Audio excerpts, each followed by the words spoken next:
Open scene. A 12 or 13-year-old Josh walks up to his dad and asks, "What do you think about getting a new car for the family?" His dad then turns and looks at him with the most disgusting face, as if he just smelled a bucket of sewage water, and proceeded to say, Josh, I can buy a brand new current year car right now with cash. Then he turned and continued to do whatever he was doing. It was the most confusing thing to my 12 or 13-year-old mind.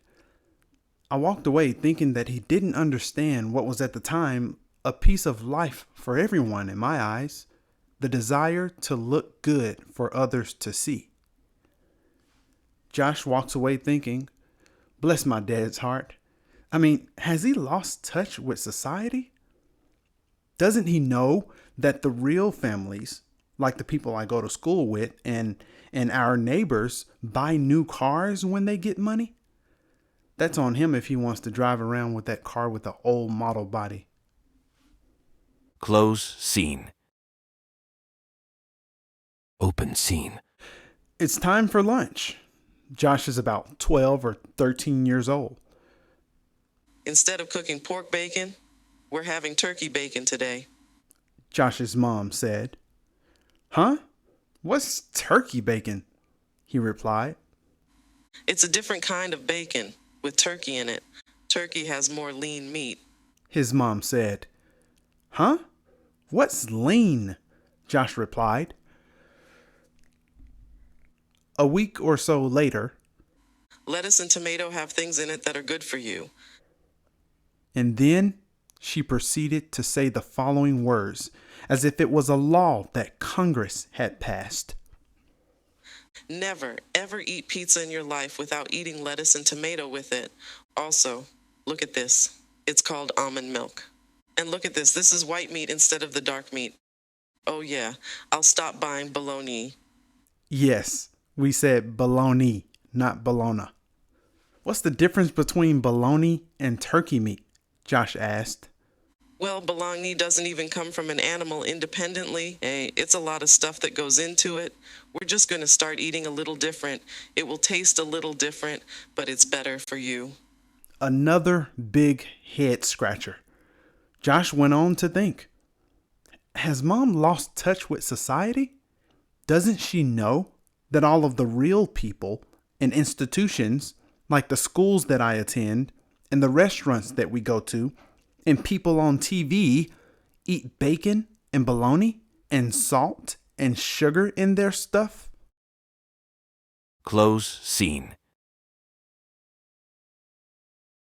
Open scene. Josh is about 15 or 16 years old. He's going to high school every day, being accepted by his peers. He never put on a pair of Jordans in his life.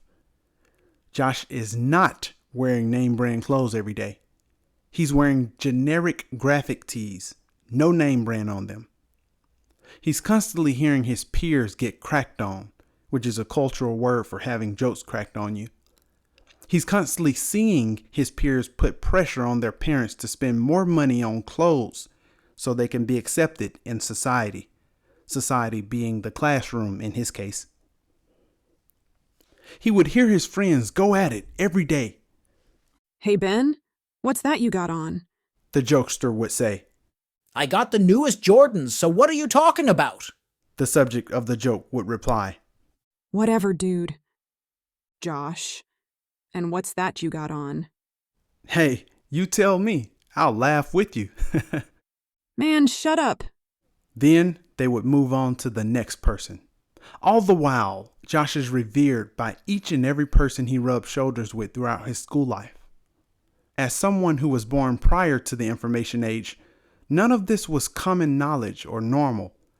No part of these perspectives or mindset was easily accessible online as it is today.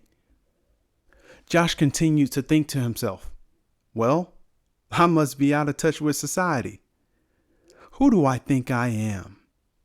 Going to school without logos on my clothes, as confident as the word confident itself. Don't let me mess around and get a girlfriend like this. After that, nobody can't tell me nothing. Close scene. All of these instances are true and really did happen. Scenes like these continued to happen and replay throughout my mind over the years. Conversations and interactions like these do something to a person's mind. Dad didn't get that car, and it was okay. Mom started buying healthier food, and I didn't turn into an apple. People cracked on me while I was a primary target to crack jokes on, and when I laughed along with them, it turned them away. These situations are some of the many inspirations for this book.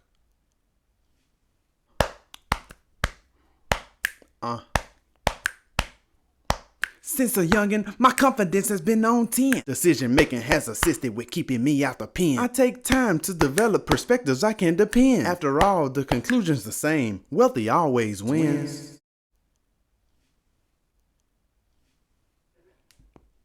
Preface. This book is not for the purpose of creating division, but for the purpose of differentiating between wealthy and poor.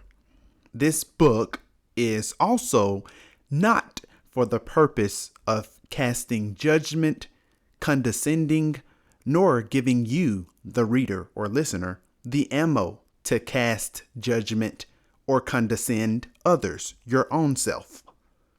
So read responsibly. After reading this book, a wealthy person would continue to only think good thoughts about themselves and others, no matter what. One more thing before moving on. If you do not aspire to be wealthy or learn what I believe to be the true meaning of wealth, goodbye. Reading or listening will be a waste of your time. Again, the goal of this book is to help you decipher between wealthy and poor. This book is not all practical 1, 2, and 3, A, B, C for you. There is some theory in this book. You might not understand the intent of every sentence that is written the first time you read it or hear it. So read it again. Listen to it again. On the other side of your understanding is a challenged perspective. On the other side of your comprehension of the thought that is being conveyed is a changed focus and outlook. The title of this book is Wealthy Always Wins. The title of this book does not say The Wealthy Always Wins. That is because wealthy has very little to do with the person alone by default. Wealthy has more to do with what the person thinks, how the person thinks, and why the person thinks a certain way. What I want this book to do is to inspire you to look deeper into the meaning of wealthy and poor for your own self. I want it to inspire you to research anything that has to do with your own financial well-being versus what's not good for you financially.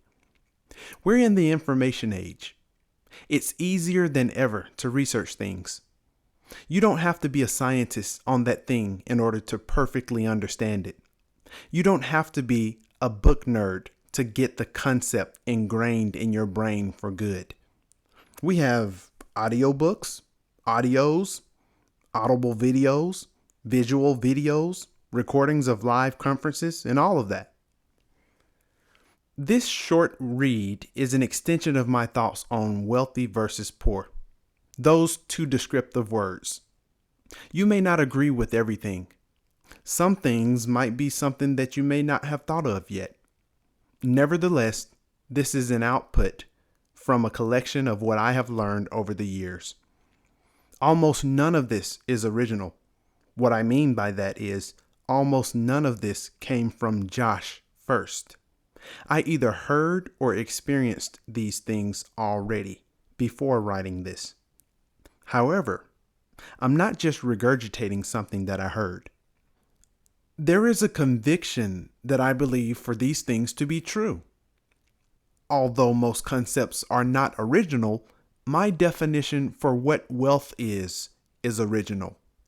The opinions expressed in this book are formed from several years of pondering proverbial scriptures, mental gymnastics with society's most popular ideals, and experiencing ignorant people who are sometimes idiotic when they do stupid things foolishly.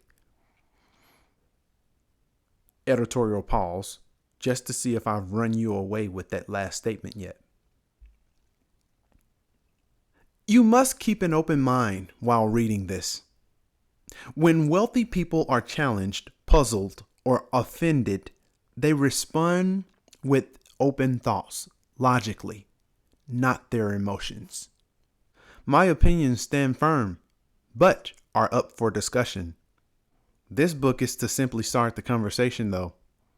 Start the conversation within the mind of whoever is reading or listening.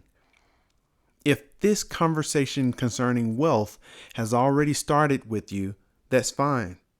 If it has not, this might be something you can read over and over again so that it begins to become a part of you. So let's get right into it. Chapter 1. What is wealth? What is wealth perceived to be? An abundance of everything. It is believed by many that wealth is an abundance of everything.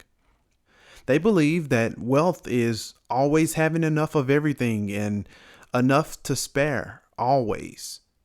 This would lend the idea that wealth means you have more than enough money and you always have enough to spare, share, or give at all times.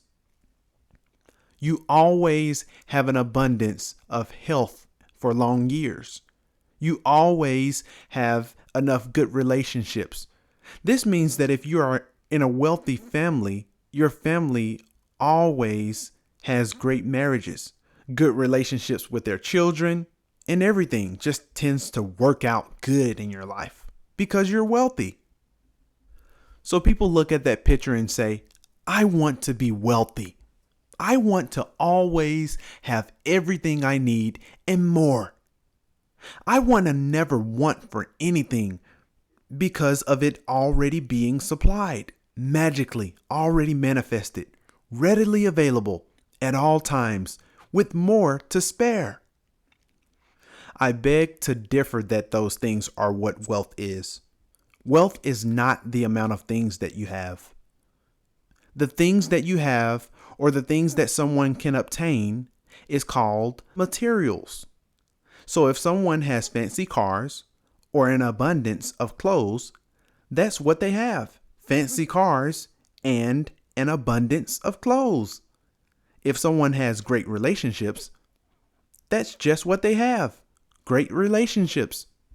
This is a fortunate situation if someone has a lot of materials or good relationships or good health or any of that.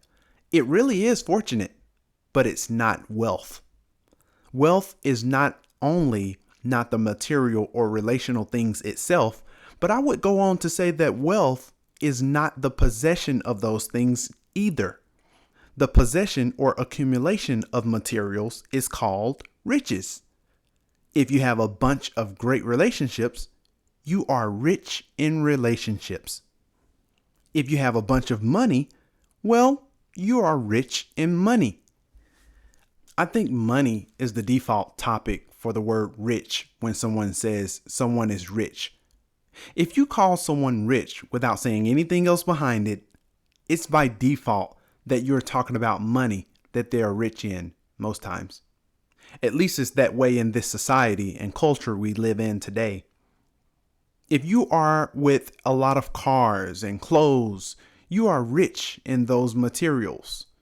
If it seems like you have nothing but good health and you can keep revisiting the fountain of youth, you are rich in health. But that accumulation you are experiencing or have experienced is not wealth. This chapter is kind of weird because throughout this book, I will be talking about and hitting away at what people perceive wealth to be versus what it really is. Rich person status. Another thing I believe that people subconsciously label as wealth in their minds is the essence of status that comes along with having a lot of things. He's just so wealthy because he has 10 cars and they're always washed. He lives in the most expensive neighborhood, and every time I see him, he has a suit on. She's just so wealthy because every time I see her, her kids always have their hair done neatly, the best clothes, and are always on their best behavior. That's the wealthy family. Also, they have their own jet. No, I beg to differ. We don't really know if they're wealthy. What they do have is status, though, especially if their appearance influences someone to say those words about them. Status can only be leveraged and negotiated and even used as money at times. But that's just what it is, a tool. It's not wealth, though. Status is good for reputation, but it's not wealth. Also, if having status equated to wealth, that would deem wealth as being something that is a byproduct, something that occurs by happenstance. This would also deem wealth as something that is automatic after you have reached a certain status in someone's mind. Now that doesn't make sense, does it? Being that you have accumulated all the nice things and have learned how to put makeup on and nice looking clothes consistently, you are automatically considered wealthy? Well, let me tell you, you may be considered wealthy by others, but that doesn't mean that you actually are wealthy. Wealthy doesn't just happen to someone. It's not automatic. It's not by happenstance. Being wealthy occurs intentionally, consistently over time. Your wealth is intentional. This suggests that it is a choice. The amount of time someone can survive without work. You may have heard this as well. Wealth is the amount of time you can go without working. If everything were to come crashing down in your world, wealth is the amount of time that you can support and sustain your current lifestyle without having to work or generate new income by exchanging the bulk of your time. The only thing is that you can't put that into a sentence, right? Wealth is not exclusively a money word.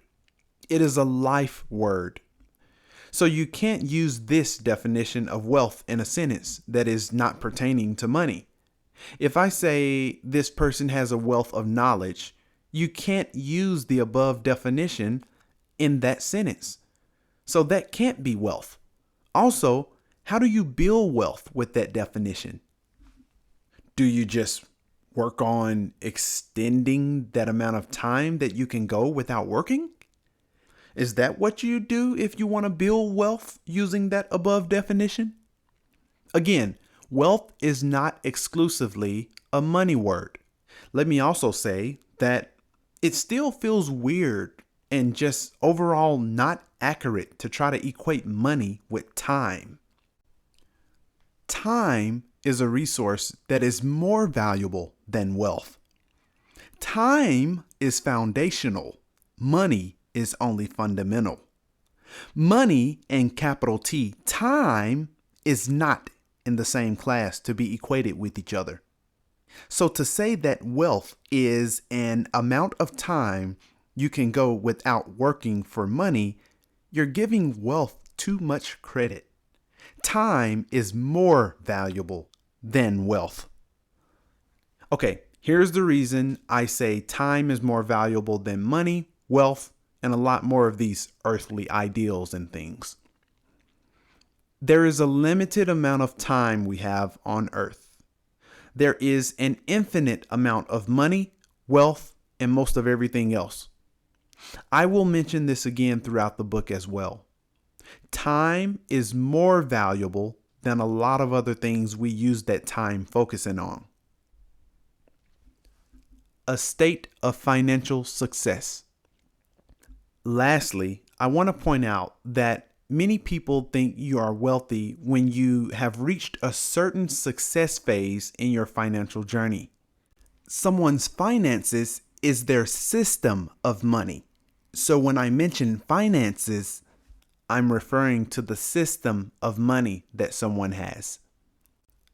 Some people think that wealth is when you have your finances arranged in a way that enables your assets to pay for things rather than the money that you earn at your job paying for those things. So they say things like, I'm living off of my wealth, referring to living off of the money they are making from their assets. We need to take a second to observe that those who are successful with handling their money must be doing something right. I honestly think that the financial system that wealthy people have is their most notable attribute. A wealthy person's finances is the most identifiable aspect of that wealthy person than anything else. That's what I believe to be true. If I consider a wealthy person becoming wealthy and practicing wealth and building wealth continually over time, their finances is one thing that's in shape. Their shoes might not always be the cleanest. A wealthy person's car might not always be the newest. The house that a wealthy person lives in may not always be the biggest. However, their finances will be whipped into shape. I have to tell you though, the organization of one's finances may greatly contribute to or be a big part of the result of their wealth. However, the organization of or successful system of money is not wealth. Success with money, with a track record of having reached a level of success with money, does not make you wealthy. Again, though, if you're successful with money, you're onto something, and I admire that. How you do your books does not dictate your wealth or deem you wealthy. How you do your books just indicates that you are a good bookkeeper. So, what is wealth then? I'll start by saying something cliche like, wealth is a mindset. How cliche is that statement for a start, huh? I will say that it really kinda is a mindset, more than it is a look or feel or experience or whatever else someone thinks wealth is. I don't want to just leave it at saying that it is a mindset though. Let me break that down a little bit. Wealth is a consistent mode of thinking that a person does according to a specific set of values pertaining to a thing. I'll read that again. Wealth is a consistent mode of thinking that a person does according to a specific set of values pertaining to a thing. So then, someone who is wealthy is someone who consistently thinks according to a specific set of values. So then, building wealth is the process of building habits that evolve around consistently thinking according to a specific set of values. So then losing wealth is losing the habit or wherewithal to consistently think according to a specific set of values. It's possible for someone's life to change from inside out and they lose wealth. So then the wealth gap in this country has to do with the differing thought habits that someone has, and a gap that has to do with the different extremes of the specific set of values someone could base their thoughts on. So then, true wealth management is managing the consistency of thinking a certain way and managing and protecting your conviction on the set of values for which you subscribe to and base those thoughts on. So then, to be well off is to have locked in a level of consistency with your thinking based on a specific set of values that produce so much success, so much of the time, that you can just about not have to worry about anything else. Money is not wealth, but lots of money almost always follows wealth. Good relationships are not wealth, but good relationships almost always follows someone who is relationally wealthy. Spiritual maturity is not wealth, but I can almost guarantee you that those who are spiritually mature are more leveled than a New York tower. Some people are wealthy who don't know that they are wealthy. Some people are currently building wealth right now who don't know what's going on until they reflect in hindsight. As a matter of fact, I believe if someone read or listened to this book, they will have taken steps toward becoming wealthy. Because you can't just unread something, right? I believe this consumable content will stick with the reader or listener so that they continue the path toward wealthy thinking habits. As we go along throughout this book, I want to continue to get away from this topic of money and the amount of dollars only when we're talking about wealth. The reason is because wealth has more to do with the person and the above listed things than just the money that person has. However, money and the consistent rapid accumulation of money is the most common result of wealth today. Consistent mode of thinking.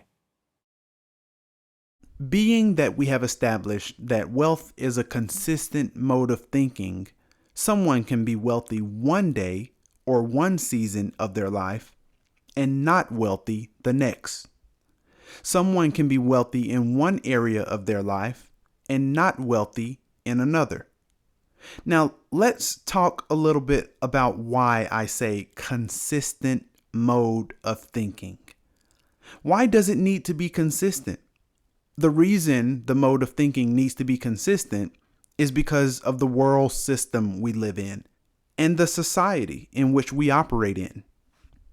Healthy eating is healthy eating, but 9 out of 10 people we know practice unhealthy eating. 9 out of 10 restaurants we see serve unhealthy foods. Do you see now why someone would need to be intentionally consistent with the way they think? So essentially, if you don't do anything but go with the flow and eat what the world and society suggests for you to eat, you'd have unsuccessful health and do things like die early. In other words, if you eat whatever society throws at you, you end up having poor health. Let's take your spiritual walk, for example. To be wealthy spiritually is to be fully persuaded that what you look to as being your spiritual guidance influences your first response to those things that happen in the natural. 9 out of 10 things that you look at, listen to, and experience are counterproductive to your spiritual soundness. Now, you know I have to tackle the topic of money, of course. So let's take a look at your money, for example.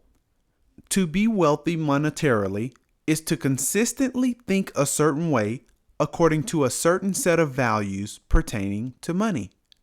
Money is so multifaceted. So we will take spending money, for example. It is a wealthy activity to take $100 and pay off consumer debt. Note, consumer debt is debt that takes money away from your life rather than serve a purpose of bringing more money into your life. Research good debt versus bad debt if you're still unsure about what consumer debt is. So, it's the wealthy thing to do to take $100 and pay off the consumer debt. However, it seems like everybody and their mama around you gets into more and more consumer debt. It always seems as though every shopping center in the world is spending more and more money to get your attention to spend money with them. When you go home, shopping websites show up in your email, in your physical mail, and everywhere else, trying to get you to spend more. Then, before you know it, it's summertime in June and July. Gotta go for a small summer vacation, right? Then the new school year comes around in August. Gotta get your kids new school clothes, or better yet, gotta get school supplies for your nieces and nephews. Then Halloween comes around in October. Gotta get that costume for the Halloween party, or better yet, kind of stock up on candy for trick-or-treaters.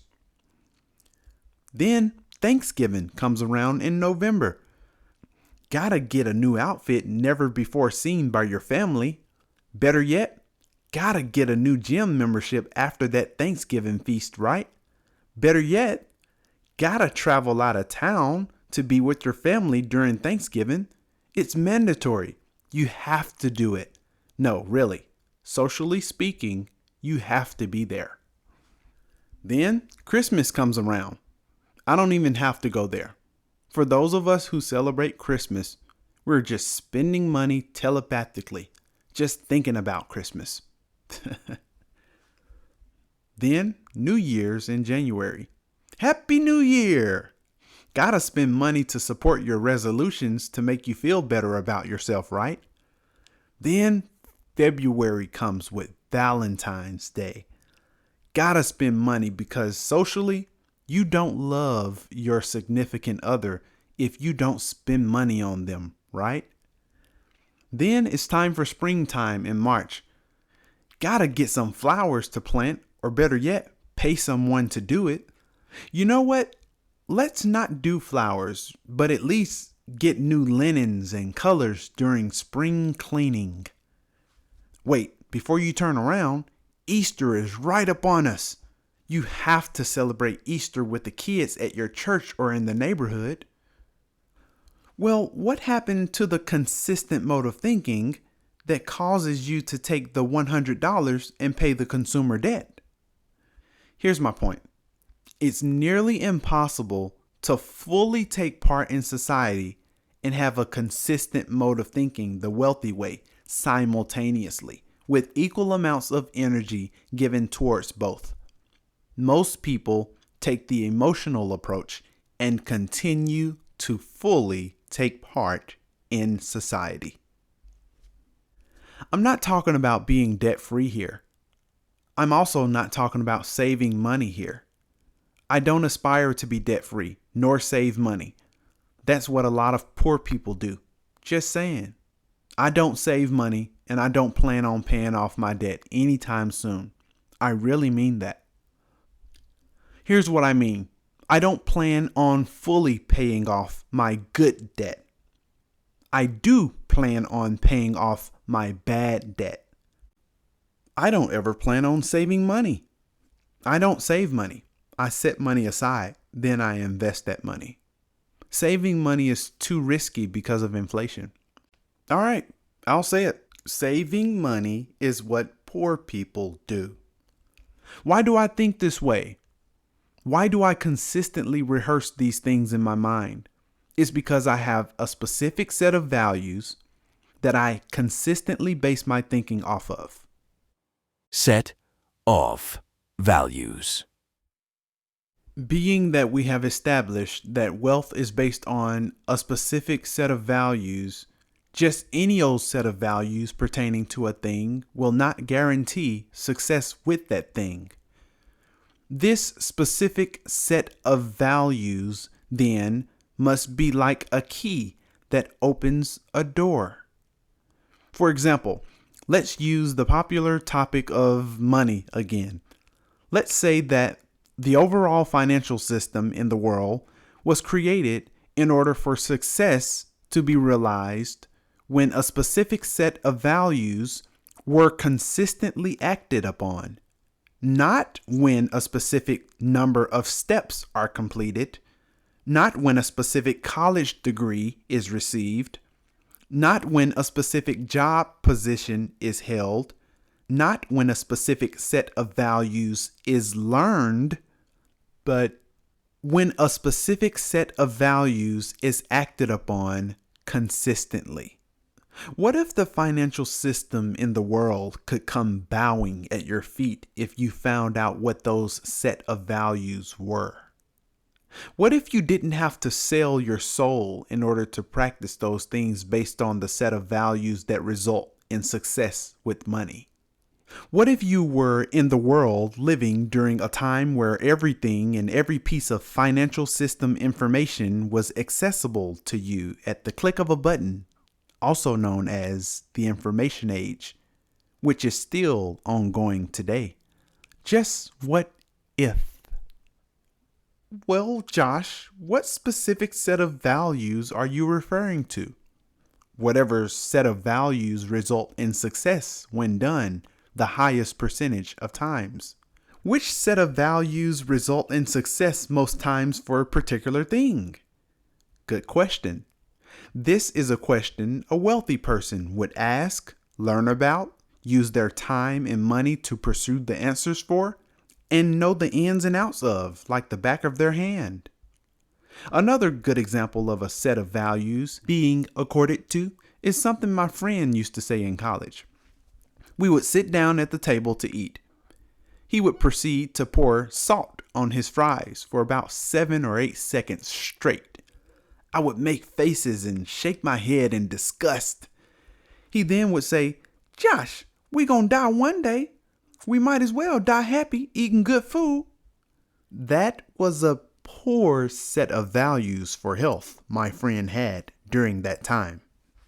On the flip side, he might have a great, excellent, winning set of values pertaining to other things in life. In college, food and nutrition just wasn't one of them.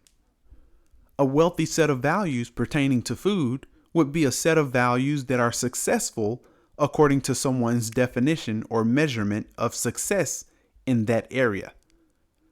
I think a good definition of measurement for success in the area of health is consistently well, living a long time, for one. So a winning set of values for health is whatever I learn about health that when done has the highest probability of successfully enabling me to live a long time, the highest percentage of the time. Wealth is an all-around life word rather than just a money word. Have you ever heard anyone say that someone has a wealth of health, or a wealth of knowledge, or a wealth of resources? All three of those categories have to do with something that is not necessarily restricted to just being money. You can essentially associate the word wealth with every area of life, such as time, health, relationships, emotional stability, mentality, physical ability, spiritual connection, opportunities, intellectual compass, and more. So, is wealth a mindset? At least I can say for sure that it starts with a mindset. Wealth is definitely controlled between your two ears. Another definition that I can come up with for wealth is the result of success. That has a ring to it, right? What is it when someone has a wealth of health? This means they are experiencing the results of successfully taking care of their health. You only know that by checking their vitals, not by seeing them on the golf course looking like they have a good physique. What is it when someone has a wealth of knowledge? Well, that means that they have success in hearing, seeing, or doing something, learning that thing, and remembering that thing to a point where they show a certain level of proficiency. In other words, they have successfully gained knowledge in that area. You only know if they have gained knowledge if you experience a live conversation with that person. What is it when someone is wealthy with money? When someone is wealthy with money, it means that they have a certain level of success with money. The result of them being successful with money is that they are wealthy with money, not necessarily having the most money. The byproduct of being wealthy is having a lot of money in the long run. Having a lot of money is not the simultaneous result of wealth, but rather it is a lagging result of wealth. The way you find out whether someone is wealthy is not by checking their bank account, but by having a live conversation with them to hear about what they know about money. You will not find out whether or not someone is wealthy by watching them drive a Rolls-Royce car. You don't know whether that person is wealthy or not. You don't find out whether someone is wealthy with money if you see them with clothes that look like they shop at the thrift store. You don't know whether that person is wealthy or not. Warning, classist stereotype and you don't know my struggle trigger coming up.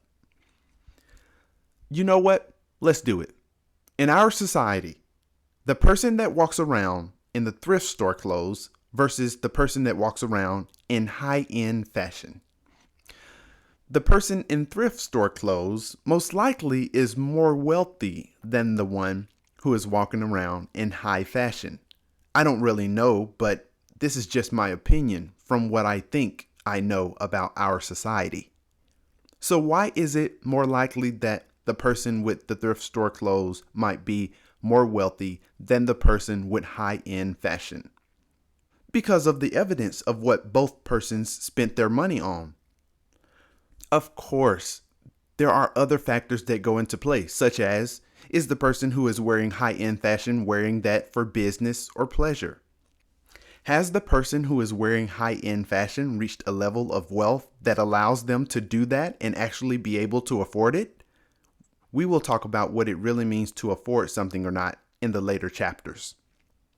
Is the person who is wearing the thrift store clothes really trying to be fancy and just has a poor taste of fashion? Does the person who have thrift store clothing on just not prioritize clothing, but instead prioritize cars and houses and vacations? I have to say that it's hard to tell. You don't really know if you don't know the person. Who really cares though? Once you become wealthy, you don't really think of money as a hot topic anymore. Money is as good as a hoe that you use in your garden. It's simply a tool.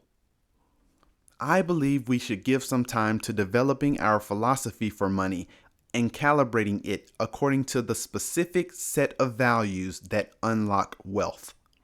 Individuals who have done this end up creating generational wealth many times. Individuals who have not done this perpetuate the generational curse on their family. The reason is because wealth is the consistent mode of thinking.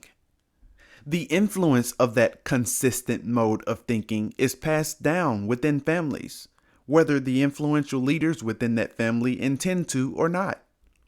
From birth, it goes from the parents to the children. But then it's up to that child to properly download the wealth that is being passed down. Some children look at their parents for financial wealth. Some children look to other family members or other things for financial wealth, depending on the situation. That is how wealth is passed down within families. This goes without saying that some families are just ignorant and they have no type of wealth to pass down. All they have is money to leave for whoever is left on earth. Wealth being passed down does not mean money was inherited. Money is just money. Again, wealth being passed down means that consistent mode of thinking according to a specific set of values was passed down. Therefore, someone with not a lot of money at all can pass down wealth and have one of the wealthiest families they know.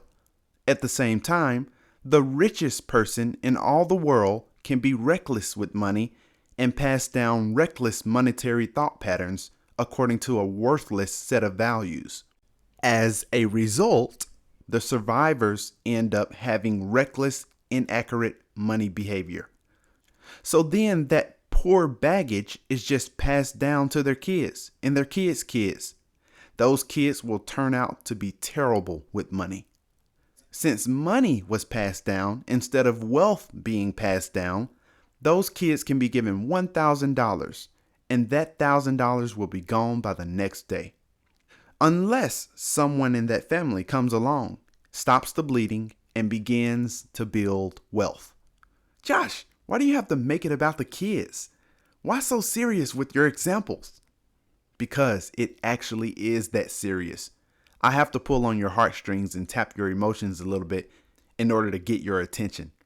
Not the kids, Josh. Not the kids. Chapter 2. Wealth and the Situation of Money.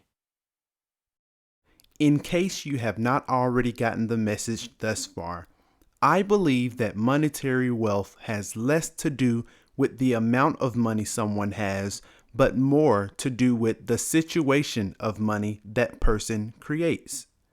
The situation of money has more to do with wealth than just the amount of money.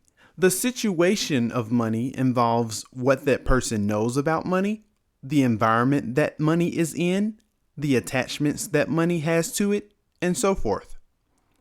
For example, someone can have $1 million in the bank right now, or they can have $500,000 in a good environment like real estate. Real estate is more likely to yield a good return on their money. In 10 years, what stash of money would be worth more? The money that's in the bank or the money that is in real estate? Of course, money has more of a probability of being more fruitful in real estate after 10 years than if it were just in the bank for 10 years. But then, what if the person who was managing the money was a poor decision maker? What if the government or other contractual obligations ate up all of the real estate proceeds before the money reached the right owner? What if the real estate hold we're talking about is with a puny backyard shed in a D-class neighborhood? If either of these cases were the case, it would be a totally different story. In that case, you're better off keeping your money in the bank, I guess. So that's what I mean by it matters about the situation of money versus the amount of money when talking about monetary wealth. There are a number of things that need to be looked at before deeming something or somebody or some place wealthy. Whose hand is it in? Who's making the decisions for that money? What financial vehicle or environment is that money in? What style and type of money are we talking about? What is the time factor involved in all of this? How long will that money be under a person's control? How long will that money be in that environment? So when understanding wealth, I think there needs to be a priority on thinking about the situation rather than the number of dollars and cents. I'll say it again.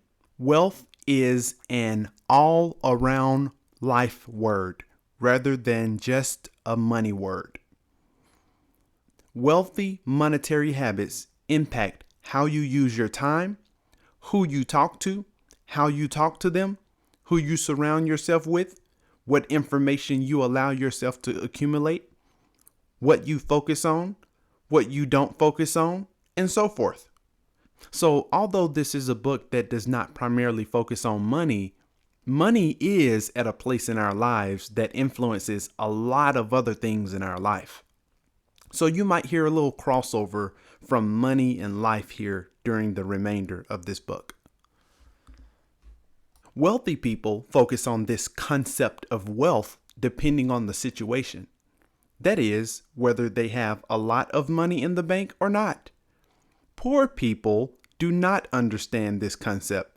That is, whether that poor person has a lot of money in the bank or not. That is, whether that rich person has millions of dollars in the bank or that broke person has $0 in the bank. Wealthy people are very consistently conscious of the thoughts they think. When a person thinks a certain way about certain things, they do and say certain things. When a person thinks a certain way, they eat certain things and spend time on certain things. That goes to say that they do not eat and spend time on certain other things. That's wealth. Someone who eats the right things and does the right things with their body ends up having a wealth of health. You see what I'm saying? People with poor health, especially if they put themselves in that poor situation, put anything in their body and do little to nothing good with their body. The situation of money is primarily dependent upon the person with the money. Wealthy people are mentally strong, mentally stable, mentally stubborn, and I will go on to say mentally safe and selfish. Now I'm going to break these down. You think you're getting food for thought. This might be a feast for thought for you. If you're already privy to some of these things, you'll eat it up just fine. If you're not privy to these things, you might get a little sleepy after eating this food for thought. I'd encourage you to read this or play this back a few times. Mentally strong basically means that wealthy people tend to find a way to make it out of any mental strain that might be trying to make its way to them, whether they do this by delegating to other people or having selective short memory. Mentally stable. This is the level-headedness of the wealthy. They tend to stay even-headed and not get too happy and not get too sad or mad or anxious about things. Mentally stubborn. This has to do with setting their mind to that certain set of values. This way, they can be in any environment and remain a wealthy person. It's not too long after you go into some places or environments that you begin to act and think the way of the people around you. So you have to be mentally stubborn as a wealthy person, regardless of where you are. Mentally safe and selfish. Mentally safe and selfish goes along with protecting your mind and thoughts from poor pollution. For example, if you're at a fast food restaurant, checking out their salad menu is the most selfish thing you can do, right? That's because you're out for yourself when it comes to healthy eating. If you're doing a mundane task or hobby or whatever it is that you might deem as wasting your time, you're out for yourself when it comes to preserving the time you have in the day if it's not helping other people. In the same way that you're selfish, you're safe by protecting your thoughts. Why are we talking about mental stuff if this wealthy topic is mainly about money? That's because wealth has to do with the specific set of values the individual carries along with them when dealing with money. Money is money. The facilitator of money is who we need to talk about. I'll say it again. Money is money. An asset is an asset. Liabilities are liabilities. The person who controls the money or asset or liability is who we need to talk about. Note, assets are things that simply produce money for your life. Liabilities are simply things that take money away from your life. Another topic for another day. Look it up if you need help understanding what these two terms mean. You know, this is a little bit off script, but the Bible highly endorses the wealthy way of living. This means that the Bible highly suggests that we consistently think a certain way according to a specific set of values. I would like to follow and honor and obey the Bible. It seems like the wise thing to do. Therefore, I subscribe to its way of thinking and doing and living. The Bible doesn't put it in layman's terms. Now, I'm not about to quote 50 scriptures for you. Again, we live in the information age. If you want to fact check what I'm saying, Google scriptures for yourself. I'm not here to be your theologian. I'm just someone who has an opinion, talking about what I think I know. The Bible talks about wealth, rich, poor, and I don't know if they say this word, broke, but they might have a word for broke that is in the Bible. One more thing about the Bible, then I won't talk about the Bible anymore. Just bear with me. The Bible in the book of Proverbs does not talk about US dollars, nor does it talk about having money as a goal that readers should have. The Bible in the book of Proverbs also mentions wealth and riches as two different words. The Bible in the book of Proverbs does not talk about what to do with money as much as it talks about what the person with money does with wisdom. I rest my case. I will continue to drive this home to you. Wealth is not the amount of money. Wealth influences the behavior with money. Wealth has more to do with, number one, the person with money, number two, the situation of money. That goes for the majority of people for the majority of time. For example, a wealthy nation does not mean the nation has a lot of money necessarily. It could rather mean that they have a lot of wisdom, a lot of good history, or great decision makers as leaders. The Wealth Journey. It would not do this book justice if I did not add a section about the wealth journey. The primary situation that each person deals with is their own personal journey. Reading this book is a part of your journey. Committing yourself to a certain genre of financial education for a span of time is all part of your journey. Again, we're talking about money, but this can be applied to any part of your life. Being that wealth is a life word, it would not do it justice for me to suggest that it is possible for the game of wealth to be won forevermore at once. Wealth is a journey that someone can come in and out of throughout their lifetime. As people go through different social, mental, emotional, and spiritual phases, their philosophy of life and money may change.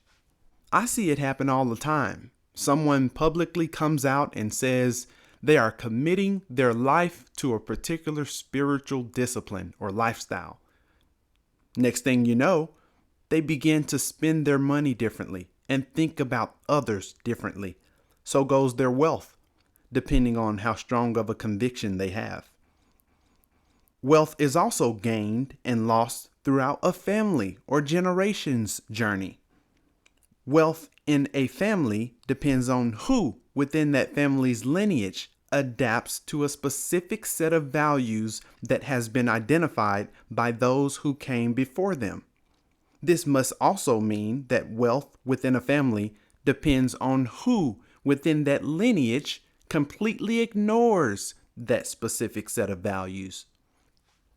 I believe that there is a time that wealth can be reached. However, wealth is not something that can be done away with after it is reached. Wealth is the consistent mode of thinking, so it has to be sustained and retained after it is reached. There is no such thing as someone being set and wealthy for life by happenstance. Being wealthy happens consistently and intentionally. That is whether the wealthy person is being wealthy consciously or subconsciously, whether they are thinking about what they are doing or whether they have formed habits that come as second nature.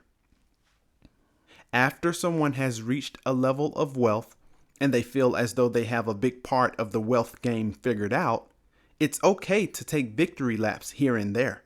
However, again, for most people on earth, they have no business taking victory laps. A spiritual victory lap would be like listening to a music album your friend wants you to listen to, which challenges your mentality, morals, and beliefs for multiple hours for multiple days in a row. A health victory lap would be like eating ice cream only for breakfast and dinner several days straight. A financial victory lap would be like going shopping and spending 80% of your monthly net income on desirable material items for several weeks straight. Those who are able to take victory laps will most likely experience some form of delayed gratification. The victory lap can be referred to as instant gratification. Delayed gratification is normally done while a person is intentionally building wealth during their journey's starting stages. Instant gratification should normally be done while a person is in their latter stages, when success is being realized more frequently from their wealth.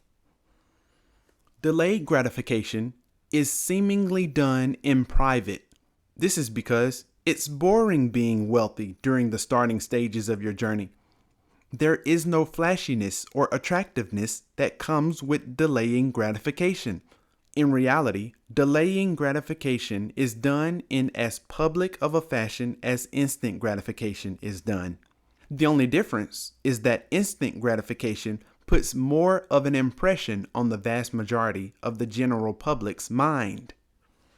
For example, let's say two families go out for a day at the theme park. Both families have the same amount of money available to them.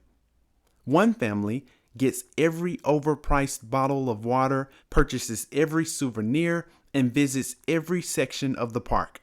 The other family packs their water and food, brings all of their clothes from home to wear, and only visits one section of the park. The family that is more conservative, not spending money at every chance they get, has delayed gratification. The family that spends at every chance they get is forcing instant gratification to happen. Here's the kicker. Both families have the same amount of money available to them, so we're comparing apples to apples. The difference is not the external situations, such as one of the families having a higher amount of money.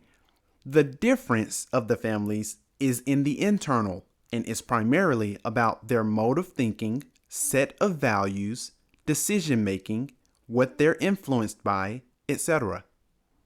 Additionally, I will also say that wealth is intentional.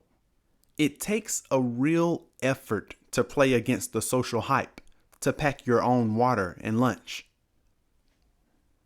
For the vast majority of people, they want to be in family number one, who spent all the money as much as they could. Why? Because it's more fun, right? That's what I'm getting at when I say that building wealth is boring. That's also why I say that the building part of wealth is not external as much as it is internal. It's not a money game wanting that overpriced nacho at the concession.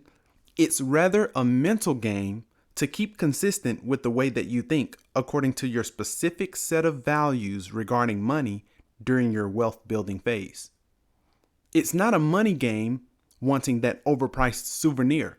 It's rather an emotional game to keep consistent with the way that you think according to your specific set of values regarding how you feel about showing off to yourself and others when you get back from that theme park.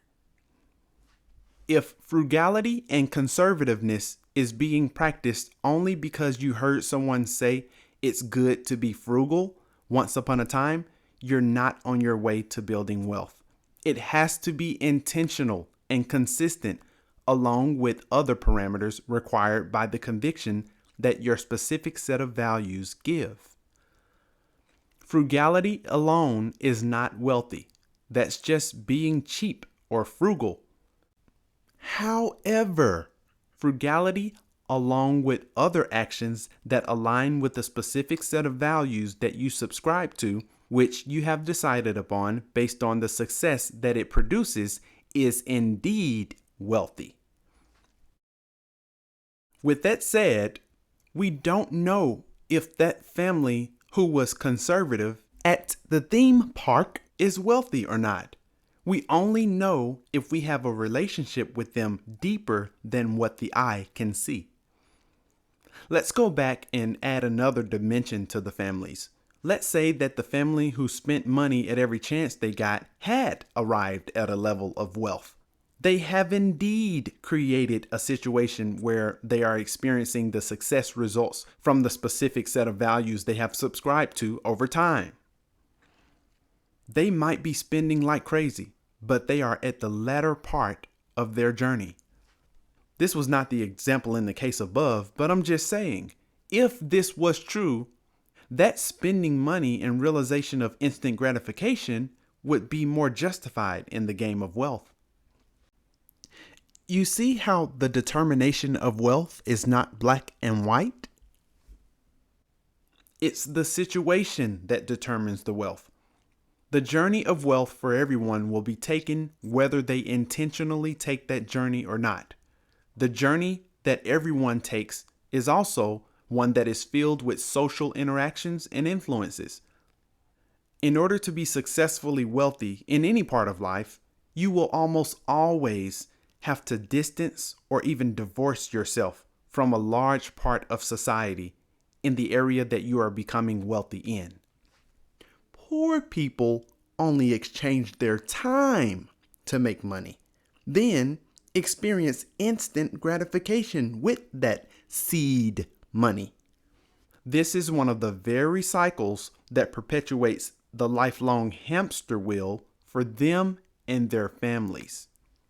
Sometimes poor people never intentionally get started on their financial journey.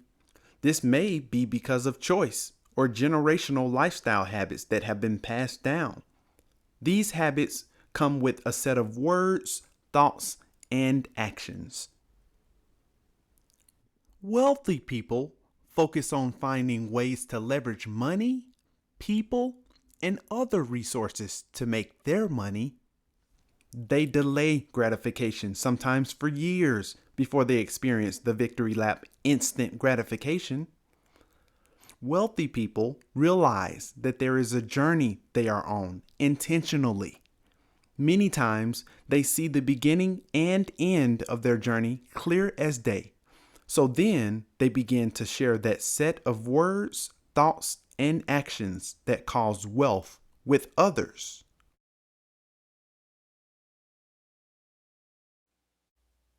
Chapter 3.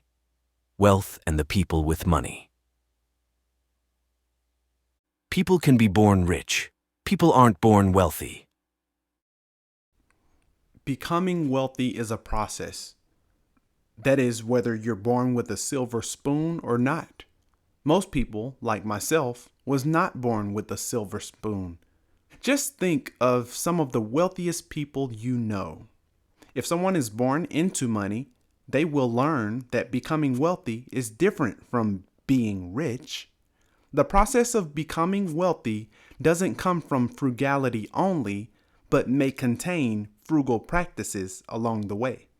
The process of becoming wealthy doesn't come from good decision making, but may contain a pattern of good decision making over and over along the way.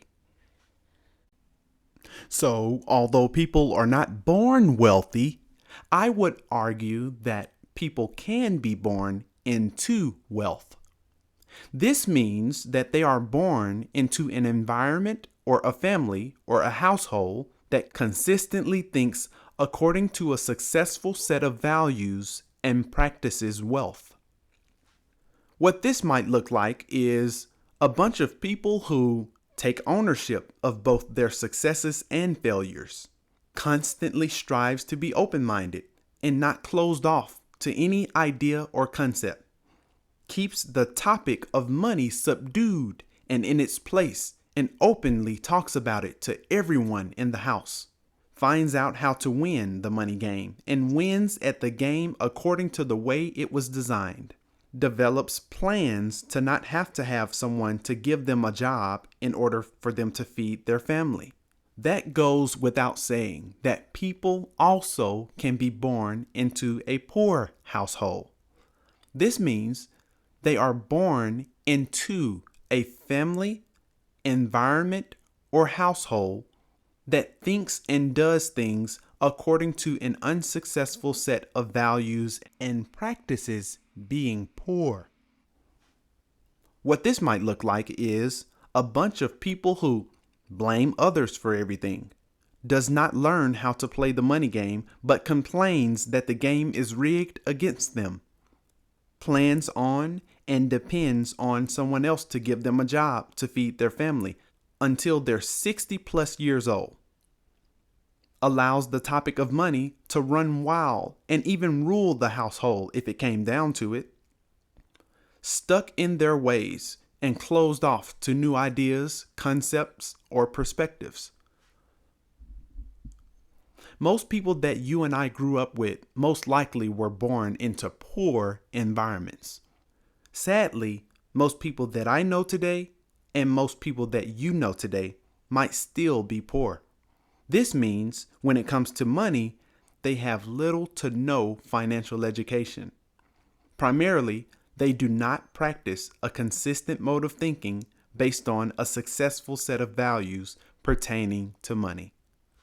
What I mean when I say financial education is most poor people do not have a basic understanding about how money works in this world, where they are as an individual in that world of money, and the way to win with money. Most poor people know how to produce money. That's the low-hanging fruit. However, those without much financial education don't have an understanding to the point of articulation about how money works, how to grow money, how to preserve money, how to pay money, how to whatever else with money. This contributes to the situation of money in our daily lives. Since having a lot of money does not make you wealthy, winning the lottery cannot make you wealthy. It's impossible. So since having lots of money doesn't make you wealthy, a high-paying job cannot make you wealthy. This is why someone can have a 9-to-5 W-2 job and be as wealthy as all get out. On the other hand, someone can be an entrepreneur or big business owner and be poor. Their good business acumen got them in a position where they were able to put earning and high income on autopilot. However, their set of values for and around money are those of a poor person. Let's not even talk about NFL players still going broke after leaving their high-paying jobs. There are many big business owners all around us that have no sense of purpose or rules surrounding money. Their set of values for money are not successful, so they blow money and waste it on stupid things. Now, the person is not stupid because they may not know. Again, the things poor people blow money on are just plumb stupid. Back to the big business owner who is rich but poor. They may have not identified the successful set of values that make money work best, so they might just be ignorant. That's why financial education is so important, no matter who you are. Well, Josh, if you learn from this person or read this book or invest this thing, you can become wealthy. No, becoming wealthy happens on the inside. Wealth is not an outward item or description. It's a description of what is inside of the person who is wealthy. You don't become wealthy only by learning something. You don't become wealthy only by regurgitating words and actions someone else tells you to do. You become wealthy by learning, deciding, doing, not in that order, consistently over time, intentionally. You only find out if someone is wealthy or not by experiencing that person themselves, not the materials they have. It's as if you need to actually speak with that person and experience them as a human being. We may not really know whether someone is wealthy or not unless they are closely connected to us. So what do I do if I want to express that someone has a lot of money? Just say they have a lot of money or call them rich. Let's talk about Charlie. One day, Charlie looked at her bank account and she had what she considered a whole lot of money. Let's just say she had $50,000. She was rich because she had a whole lot of money. But then she took $49,000 of that $50,000 and paid down a mortgage to a balance that would require her lender to issue a partial lien release on a free and clear property she has.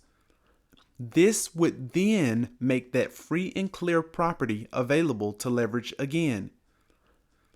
Because of this situation, Charlie was wealthy due to her actions. Charlie was also considerably broke because this caused her to have only $1,000 again. So Charlie was broke and wealthy at the same time. She took those actions due to the decisions she made, due to what she learned about money and mortgages and leveraging and good debt. I'd rather be broke and wealthy than rich and poor any day. So, wealthy people learn things that cause them to make certain decisions with money. The decisions they make forges them to take a certain action with their money. Those actions create a certain situation that perpetuates success with money as the result. When someone has reached a level of wealth, that means they have reached a level of understanding whatever they are wealthy in to the point to where they are able to experience continual success. This is why wealth is normally paired with the word secrets. Several times I've heard the phrase wealth secrets because wealth has a little bit to do with the accumulation of knowledge on things that a lot of other people don't know or have not realized. I'm here to tell you though, we're in the information age. There is no greater time than now to become wealthy. In other words, there is no greater time to learn the secrets you need to learn on a subject matter and practice those things according to a specific set of values you have identified. The difference of the wealthy person is the discipline of that person. It would be a huge mistake if I didn't dedicate this entire section of this chapter to the discipline that comes along with wealth.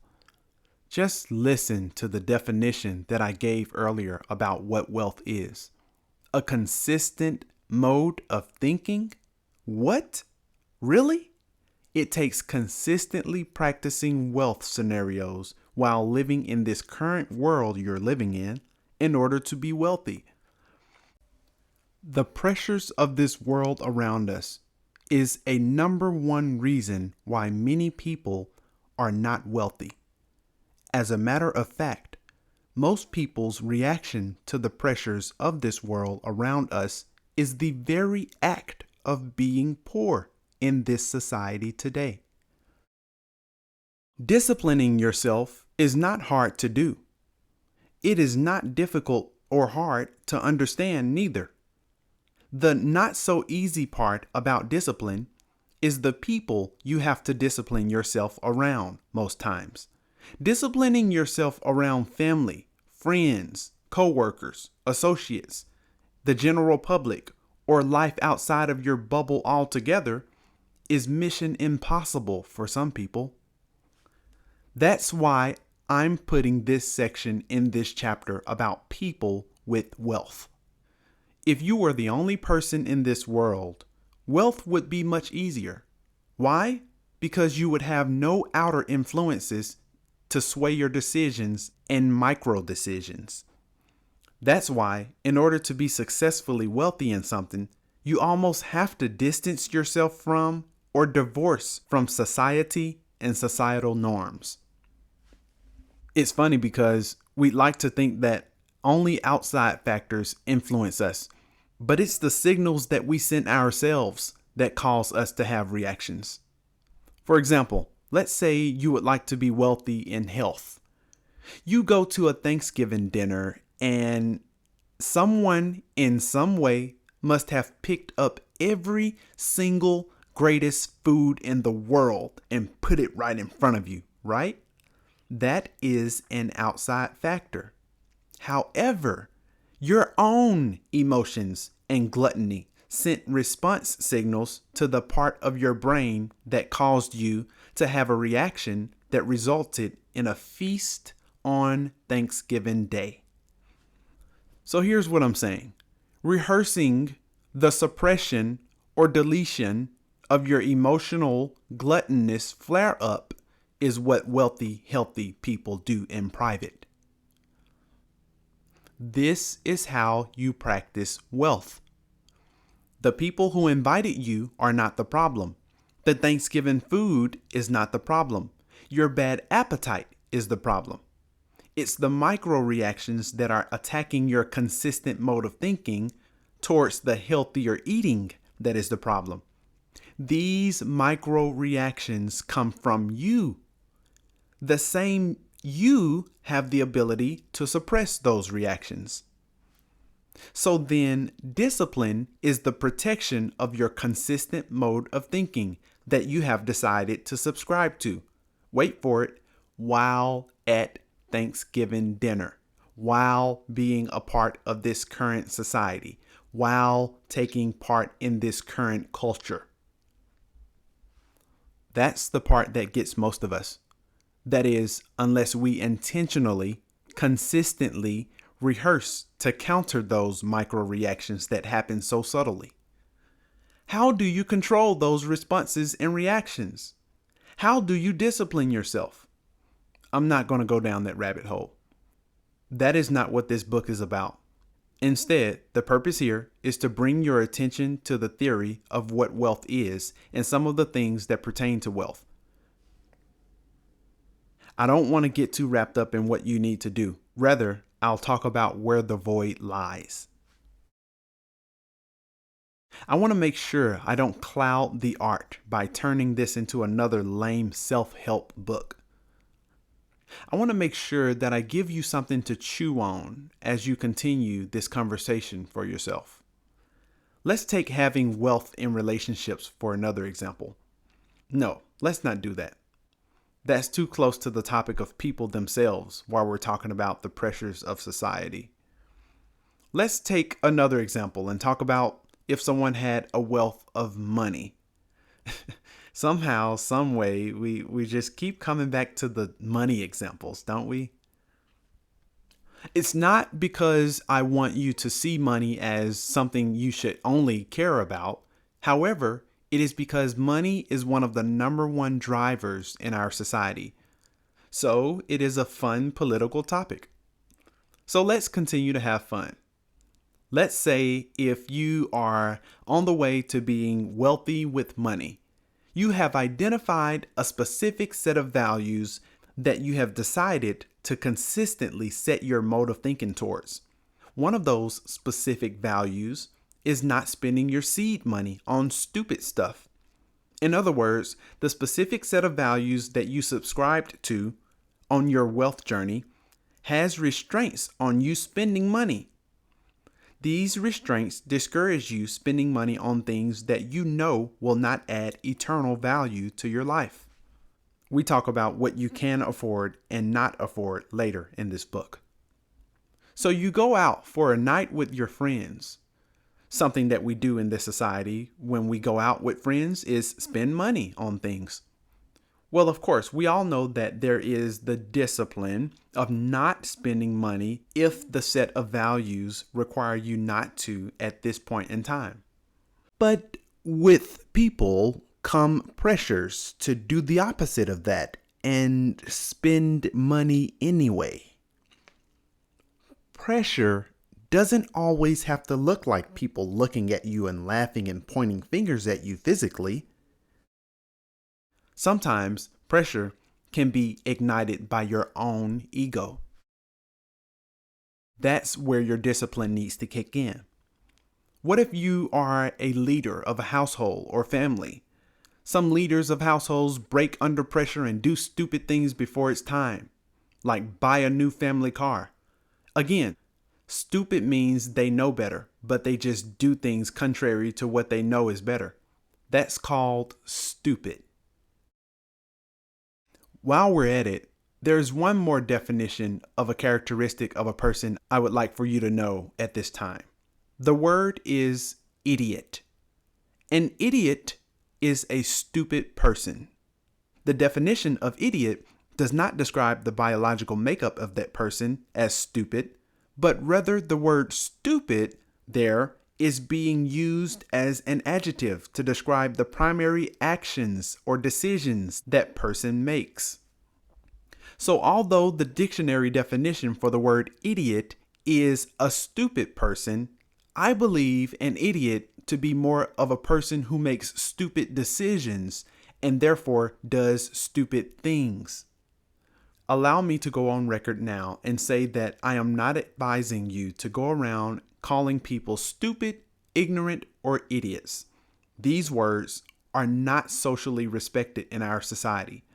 While on your journey to building wealth, in order to be effective in your communication, you might have more success using more acceptable, more mild words.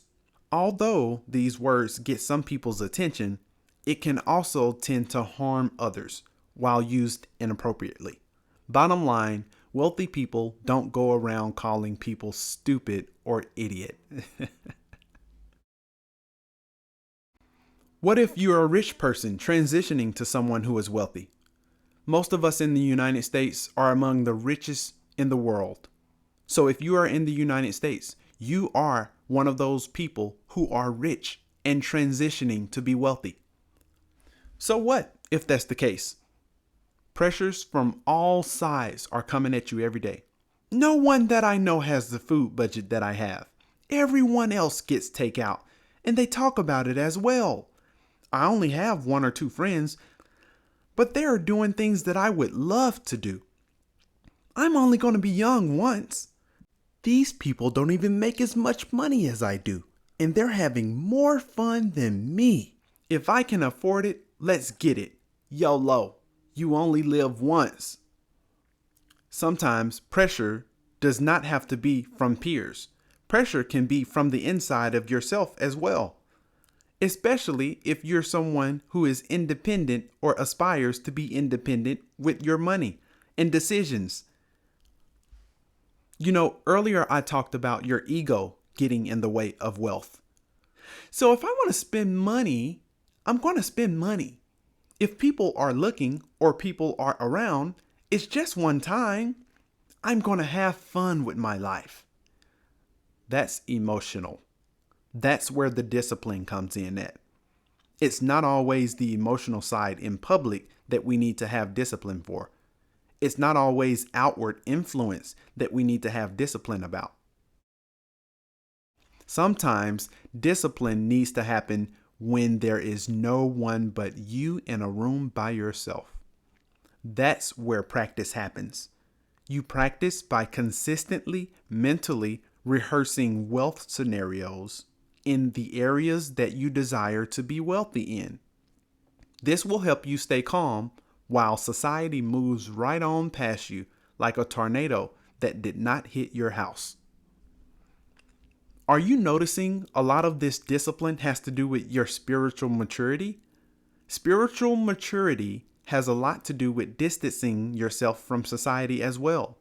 It's not intentionally like you're going to distance yourself from society on purpose. However, distancing from society is an inherent occurrence that happens as a result of deepening yourself spiritually. Becoming wealthy is done by you making certain decisions to follow a pathway of certain perspectives about a thing that would cause you to be wealthy in that thing. I'll say it again. Becoming wealthy happens not by happenstance, but only after you have made the decision to become wealthy. The interesting thing is, we can decide to do something or decide not to do something. Among all the ways you can do something, there are two distinctive ways we will look at in this book. One way is the wealthy way. One way is the poor way. Chapter 4. Wealthy versus Poor. Part 1. Let me give these 4 distinctions before I move any further. Rich means you have a lot of something. Broke means you don't have a lot of something. Wealthy means you have a way of consistently giving your thoughts to a specific set of values that has proven to have a high probability to produce success. Poor means you either do not have a way to consistently think, or you have not identified a specific set of values that has a high probability of producing success. Screenshot this and keep it, or do whatever it takes to engrave it in your mind for your understanding throughout the rest of this section for context. I will tell you now, you want to focus on the wealthy versus poor side of things rather than the rich versus broke side of things. Riches, which is having a lot of money on hand, can come and go. Money can come and go from someone's account. That's fine, and I'm okay with that. I'm more concerned about knowing the right things to do with money. That way, I can use money as the tool that it is. So let me pause right there. There it is. Again, wealth is controlled between your 2 ears.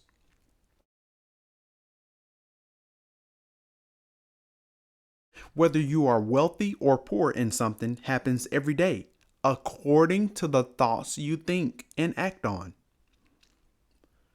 Thinking the thoughts but not doing the things that the thought produces is not enough. So it's not just about what you think, it's what you do based on what you think.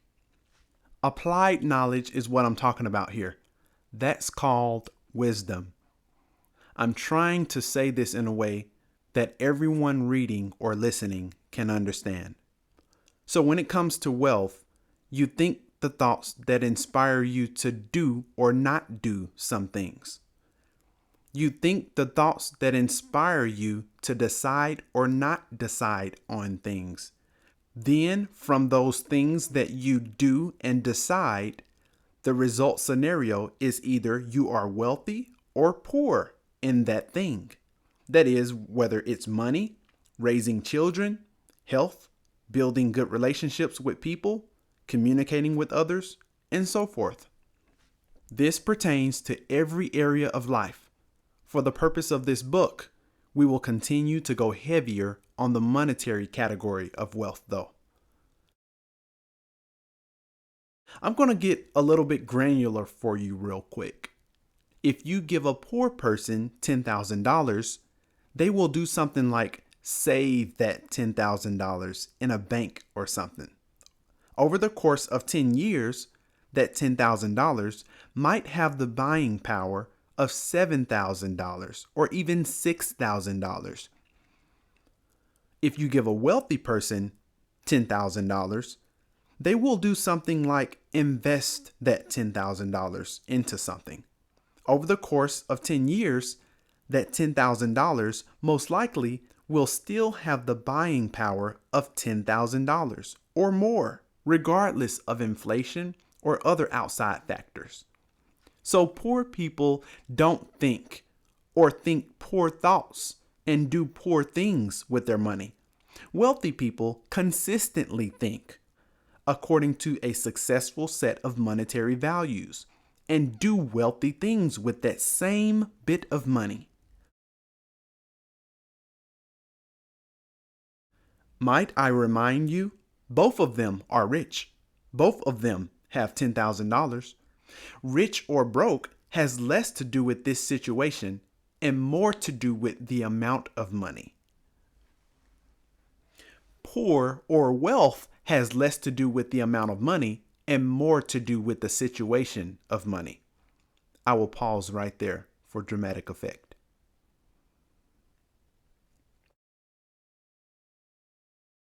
It's not the money amount that says whether someone is poor or wealthy. It is what the person does. What the person does is highly influenced by what they think and how they think. Now, let's talk about being stupid. If that wealthy person, by way of what they know to be true, received that $10,000 and proceeded to do poor things with that money, that would be considered stupid. When someone does something stupid, it means they act foolishly when they know better. So let me ask you, do we have financially stupid people in the world? Think about that. Again, we're not born stupid because when we come into this world, we don't know any better. I think a stupid person is more of a reputation of that person doing stupid things over the course of time. I don't think the person is stupid by nature, especially if they're in their right mind.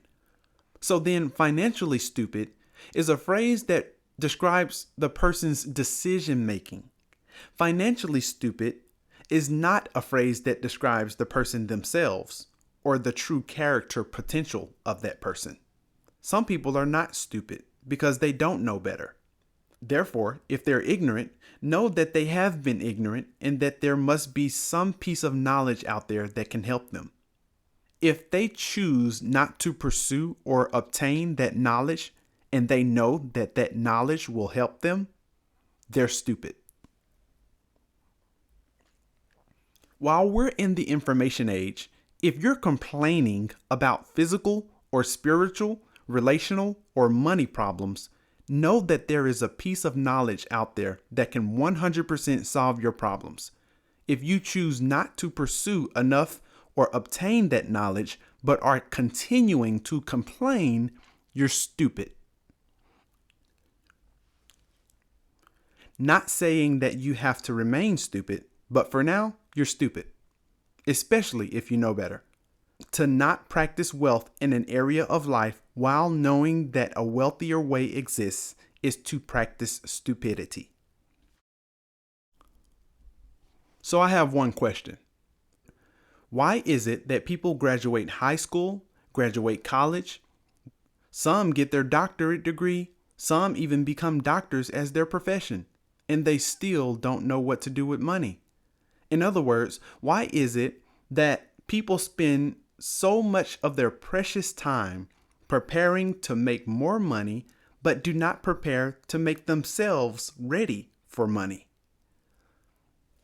It's because they're ignorant to how things work with money.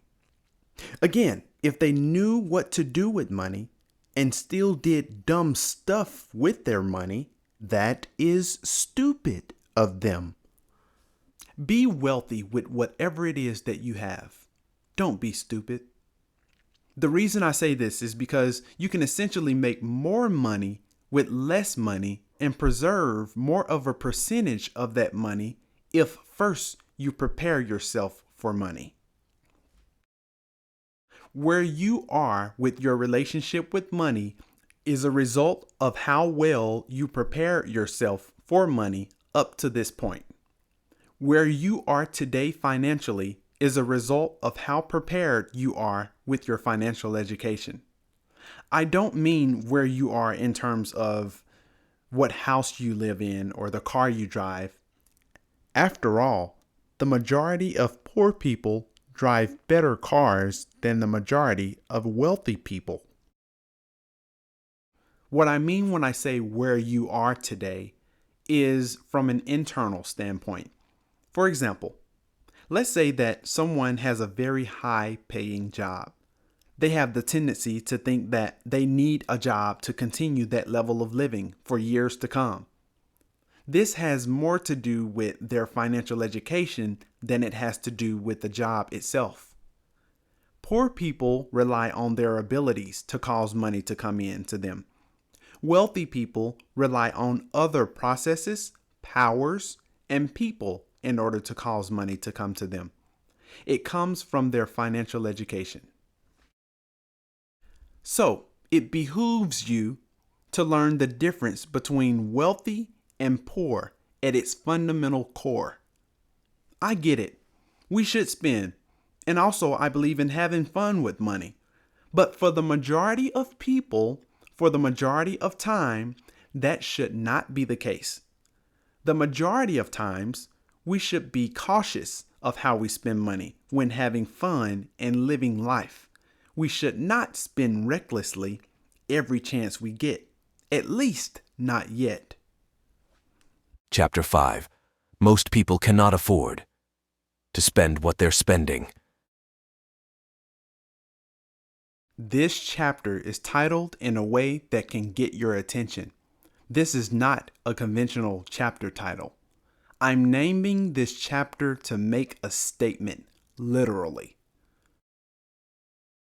I want to go at this issue head on because it is fundamental to generational problems, economic problems, and personal issues. When you make $20, the message that your brain sends to yourself should not be that you can afford a $20 pair of pants. When you earn $50, the message that your brain sends yourself should not be that you can afford a $20 pair of pants. When you earn $100, the message that your brain sends yourself should not be that you can afford a $20 pair of pants. In today's reality, people realize the availability of this thing called credit. They look around and they have $0. But with credit, they tell themselves they can afford a pair of $20 pants. I want you to let this little prelude I just gave you sink in a little bit. What you should be thinking is, Josh, why are you saying I cannot afford a $20 pair of pants if I have $50 in my pocket? That is a great question. That is a question a wealthy person would ask. Have you ever heard of the saying, time is money? Some people wear it like a badge of honor. I even grew up listening to songs that ingrained this in my head. Maybe those music artists who put the phrase in their songs were poor. Poor with millions of dollars. Well, I disagree. Time is not money. I'd say that most wealthy people disagree. Why? Because time is more valuable than money. Quick detour, then I'll get back to the time-money conversation. Here is my soapbox headline statement. If people did not have to work for the money they acquire, the world would be a better place. More context. Most things that people purchase have to be purchased with the money they make from their job. The money they make from their job is made by directly exchanging their time for money. So their time and money, two of our most valuable resources, are tied up in a job. If most people had their time and money to themselves, they would be able to do so much more towards fulfilling their purpose on earth. Here's my next soapbox statement. Culture and jobs are the problem. More context. I've already said my bit on jobs and people trading their time for money. But culture has a lot to do with why people spend money on what they spend on. Cultural incentives add fake value to us when we buy that brand new car before we can truly afford it. It's in part because of a culture that favors the look, smell, and the image. Wealthy people stay calm, patient, and relaxed, while societal temptations from culture pass them by. Okay, I'm done. Time on this earth is God-given. It's finite. Money is man-made. It's infinite. Money comes and goes and is artificially produced at will. Time is not. So this makes time more valuable than money, not as valuable as money. In fact, time is one of the most valuable things we have. That's why it's one of the easiest things to sell for money. If you give me your time, it's nothing to pay you for it. No brainer. Have my money, right? That's what wealthy business owners say because they understand the time-money relationship. Being that time is so precious and limited, the money that most of us make with our precious time is inherently more precious than other money we accumulate. So we use our precious time to earn precious money and we spend that money? What? Somewhere along the way, we missed the memo. I need to know what the wealthy people are doing that I'm not doing. If I can find this out, I can use my time in a way that serves me best. Our time is like a fruitful tree, which gives us the ability to produce all types of things. Remember, I said that God gives us time on earth. One thing that our time gives us the ability to do is earn an income. We should treat this money that we earn with our time like seed money, not spending money. If we spend our seed money, we perpetuate the life cycle of poor living. Poor living consists of consistently exchanging time for money with no plan to produce new income that does not require our time. Don't eat your seeds. Plant your seeds. Picture a squirrel. Yeah. That's you and I when we spend money we can't afford to spend. Let's look at the diagram above. If we earn money, set it aside, then invest it, it will produce income that we don't have to continue to exchange time for. Then we spend that passive, non-actively earned income on things that tickle our fancy, like cars and clothes. If we continue to spend our seed money, earned income that we have to exchange our time for, we will remain on the hamster wheel and not have money to invest.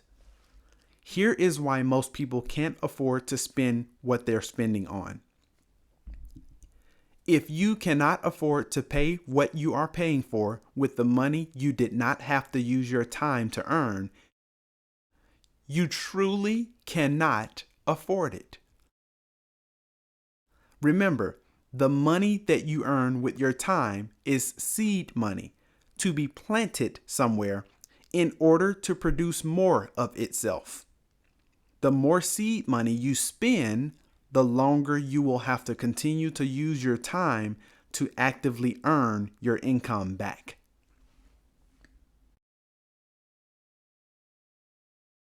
Keep putting this notion off to the side.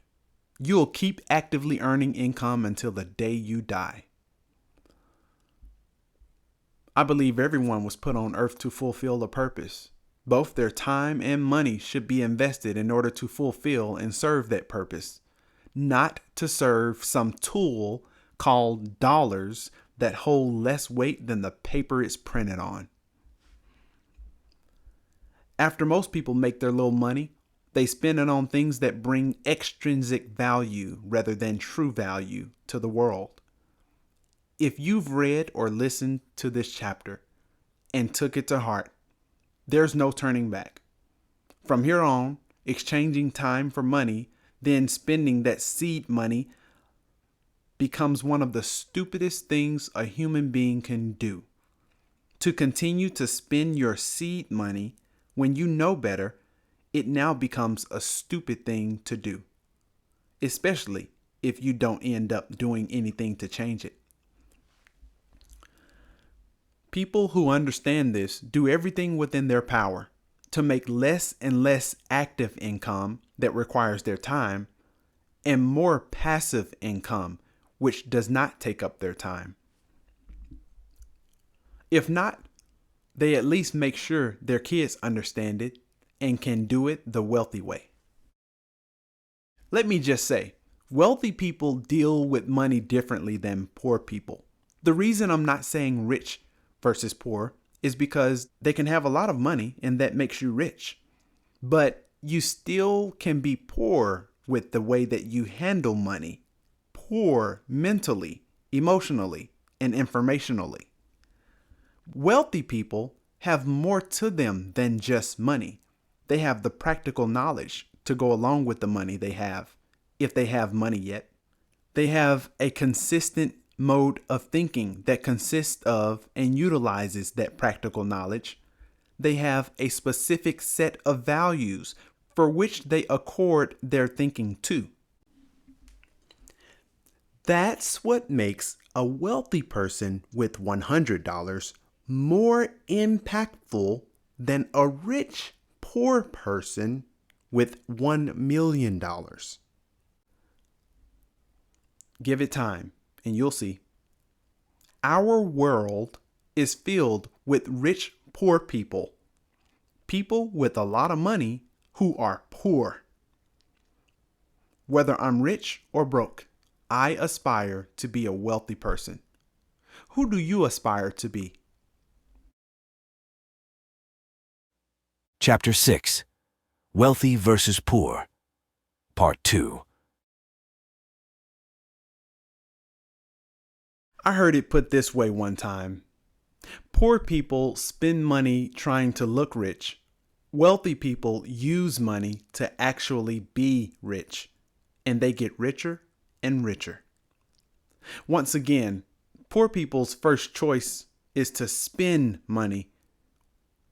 Wealthy people's first choice is to use money. Of course, poor people think they know everything. They don't care about learning new things. They tend to be stuck in their ways. This opens the door for confusion and disdain for someone's help. Wealthy people know that it's highly likely that they don't know everything. They tend to always want to learn more about new things.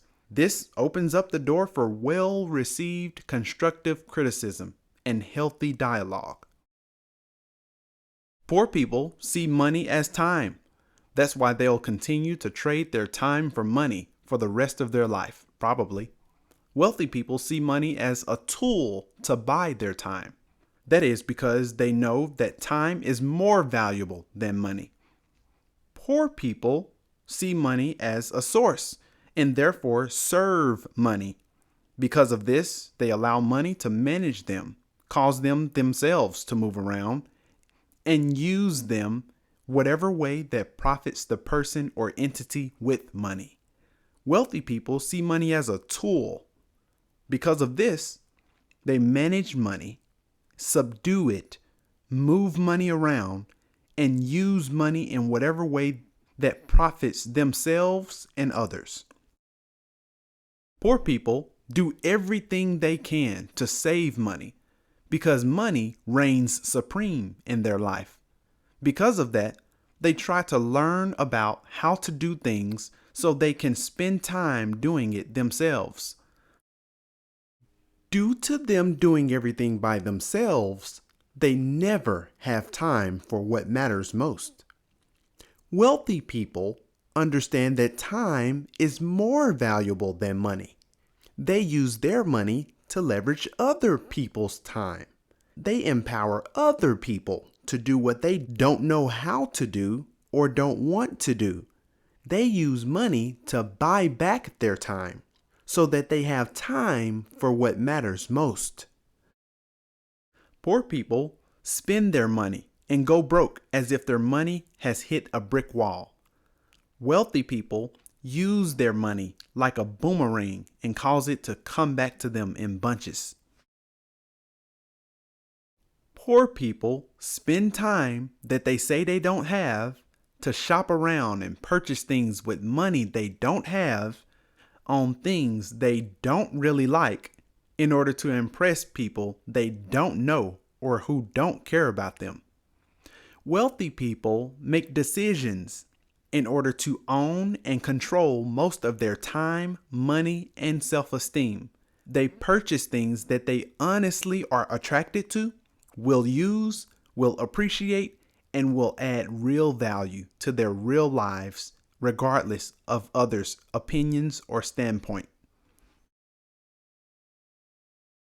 Poor people save money. They don't ever want to go broke. When they go broke, it is most likely from them spending money they had. For poor people to go broke is the end all be all because their savings are all they have. Wealthy people set money aside, then invest their money. They go broke all the time and they re-up again. They go broke from investing the money they set aside. They never lose or throw away that money because it is invested, not spent. Poor people can have a whole lot of money and mismanage it only to see minimal results. Wealthy people can have little money but maximize opportunities to multiply that money and have maximum results. Poor people don't want to waste time because time is money. Time is what they trade money for. If they waste their time, they're wasting money. Wealthy people don't waste time because it's not the wisest, most responsible thing to do. Time is what they use to help people. Every second they waste is a second they can be using to help someone else in the grand scheme of things. The more wealthy they get, the less time is directly related to money. Poor people think that wealth is a money word. Wealthy people see the word wealth as a life word. Poor people only associate the word wealth with money. They tend to believe that wealth is synonymous with riches or having a lot of money or material things. Wealthy people associate the word wealth with every area of life, such as time, health, relationships, emotional stability, mentality, physical ability, spiritual connection, opportunities, intellectual compass, and more. Poor people see money as security, so they hold on tight to it with the scarcity mindset, like there's no tomorrow. It's actually ironic because they also spend money on stupid things. So let me get this right. They hold on tight to their money like it's so precious to them. They don't want to invest or let their money go unless it's going to be spent on something stupid. When they see an opportunity to use their money, they would rather not use their money intelligently like the tool that it is. Instead, they would rather eat it up, drive it up, or wear it up before they can afford it. Again, what makes something stupid is not the thing itself or the person, but the season of time within that person's financial journey that they purchased it in. Using your seed capital that you earned with your time to purchase a car is stupid because of the time juncture in which you purchased the car. On the flip side, if you were to purchase the car with funds that come in monthly, regardless of you earning it with your time or not, that's a more intelligent car purchase. Wealthy people see money as seed capital. They know that a seed produces a plant or tree that yields more of itself. So they use money as if they were casting a net using their money as bait to bring in more money. When they see an opportunity, well, they simply take the opportunity. You know, it's ironic because most wealthy people walk and talk and deal with their money as if they are broke as a joke. They say things like, I don't want to get a new car. I'm fine with my hoopty. They say things like, I believe these shoes hold up just fine. But then they're seen spending millions of dollars on a apartment building that will feed them for generations to come. The terms poor and wealthy have to do with the emotional, mental, and informational state of that person. Poor people say things like, if we need it and we have money for it right now, let's purchase it. We'll decide how to pay for it later. If we never find out how we're going to cover the cost of that thing, so be it. At least we have the item or items we wanted. Wealthy people say things like, if we need it and we have the money for it, let's decide how we will pay for it later before we purchase it. Then purchase it. If we don't find out how we're going to cover the cost before we purchase it, let's explore other alternatives or not purchase it at all. Poor people look at the price for things dollar for dollar. They say, if it costs $500 and I have $500, I have enough to pay for it. After all, the only way I can acquire it is to pay money for it. Wealthy people look at the price of things from a holistic standpoint. If it costs $500, I have $500, but how can I acquire that without spending my original capital for it? Poor people spend money according to how they feel.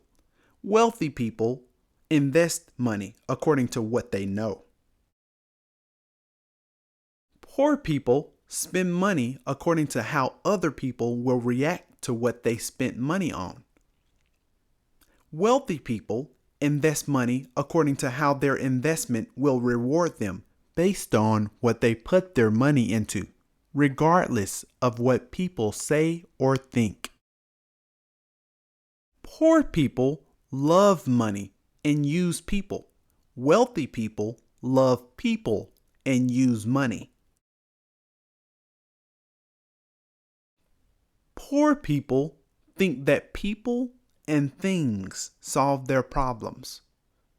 Wealthy people think that what they know about the thing or person solves their problems. Poor people wake up thinking, how can I make as much money as possible so that I can be well off? That way, I won't have to worry about money ever again. After that, I'll have a few vacations, buy a few material items, and get old, wrinkled, and die. Wealthy people wake up saying, how can I provide as much value to the world as possible? I'll always experience fulfillment. That way, I'll always have an opportunity to do what I love, whether I have a job or not. That way, I will always have something to do for the rest of my life. Additionally, my legacy will transcend my life on earth. There is no end to this story. Poor people see successful people and say things like, who had to get ripped off for him or her to get that? Wealthy people see successful people and say things like, wow, I celebrate him or her. Well, if they can do it, there's no reason I can't do it. Someone can be poor in one area of their life and wealthy in another area of their life, regardless of their bank account. Poor people aspire to get a job. They aspire to trade their time for money. Wealthy people aspire to get an understanding of how everything works. They aspire to give their time for the purpose of helping others, according to what they were put on this earth to do. Poor people earn money, spend their money, and save what's left. After 10 years, the money they saved is worth much less because of inflation. Wealthy people earn money, set the money aside, invest their money, then preserve what's left. After 10 years, their money is worth the same or more regardless of inflation. Sooner or later, poor people spend what they have saved. Sooner or later, wealthy people invest what they have held or set aside. Poor people blame others for everything, and they waste time. Wealthy people take ownership for all outcomes and leverage others to preserve their time. Poor people see others as competition. They aspire to pride themselves, thinking they did it by themselves. Wealthy people see others as collaborators. They aspire to partner with others, knowing that they get more done with more people. Poor people use their time on stupid stuff. They commit to anything that piques their interest and have no time to spare. Wealthy people use their time strategically and find ways to recapture the time of their life on earth. Poor people don't question much at all and go with the default hand that was given to them. It comes across as though poor people are more immature and dumb, but that's not the case. It's just that poor people give their time to mindless things. Wealthy people question just about everything, and they learn how to walk the path opposite of the default. So they seem as though they are smarter and more mature, but it's just that they have done wiser things with their time. Poor people work harder than smarter. Wealthy people work smarter than harder.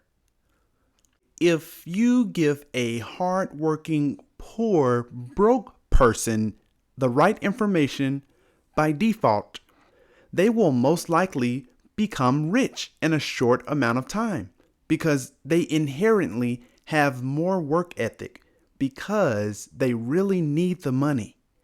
If you give an already rich person, just someone with a lot of money, something that requires a lot of work, by default, they will almost always pass on it all of the time.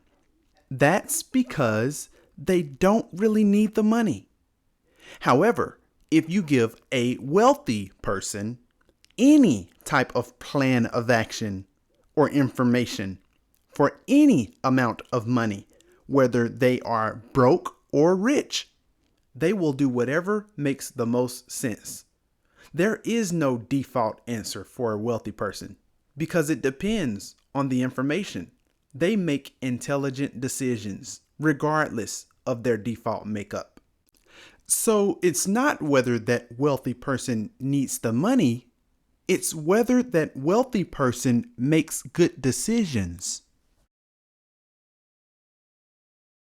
Poor people think that having or being in management of millions or billions of dollars for profitable gain is a bad thing. Most poor people I know think the worst of all wealthy people. Wealthy people think that not having enough money to take care of yourself and your offspring is a bad thing. Most wealthy people I know think the best of poor people and would like to help those who do not have knowledge to improve their financial philosophies. People with little to no money can be either poor or wealthy. People with tons of money in excess can be either poor or wealthy. Poor people hoard cash and money and give it selectively out of scarcity. Wealthy people quickly gather resources regardless of whether it is money or not, and give it freely out of abundance. Again, someone can be poor in one season of time in their life and wealthy during another season of their life, regardless of their bank account. Poor people want money, even if someone gives them money. As a matter of fact, some poor people feel like other people owe them money because of their situation, their race, or whatever else they can pull out of the sky. Wealthy people want information, even if they have to pay for the information. As a matter of fact, some wealthy people feel like if they have the information, regardless of the money, they will be able to implement what they have learned in a way that will, in essence, print money for them. If you give a poor person $1 million, that poor person will become rich, but not necessarily wealthy. That $1 million sitting in that poor person's hand will most likely have an expiration date because of what they do with it. If you give a wealthy person $1 million, that wealthy person will become rich as well. That $1 million sitting in that wealthy person's hand will most likely remain in that wealthy person's life until the day they die because of what they do with it. How do you go from poor to wealthy? I can tell you this. Whatever it takes to go from poor to wealthy does not happen overnight, regardless of the money that's in your bank account. Becoming wealthy is a process and transition. Chapter 7. Action Steps for Those Who Would Like to Explore More. Hopefully, I've turned you off by now and have said everything I can think of in order to make you uncomfortable. If I have not scared you away yet, and you still have your eyes and ears open, perhaps you'd suggest taking a few steps further. The items in this chapter have to do with application, mental, emotional application. If you have read or listened to this book so far and have taken strong consideration for what was said so far, that's great. You should have at least one or two things that have stood out to you in theory so far. If you are not ready to take actionable steps to become wealthy, it's okay. Take some time and let it marinate. Put this book down, go do something else, maybe go have fun and explore other parts of life. After all, being wealthy is kind of lonely intellectually for whatever it is that you're wealthy in. You know, it seems like the more wealthy you get, the further away from society you end up. Anyway, the following action steps should guide you along the pathway of wealth when taken. Take some time to explore these next steps responsibly as you win with wealth. Make a decision. What? I gotta make a decision? I know some of you just closed this book or stopped this audiobook and ran out of the room like you just heard a boogeyman. Let me break this down, and I hope I'm not dating myself when I say the word decision. I know today's society has lost touch with this word. To make a decision means to come to a conclusion or resolution after considering something. Decide if you want to win with wealth or not. This is foundational and needs to serve as a prerequisite for the following steps.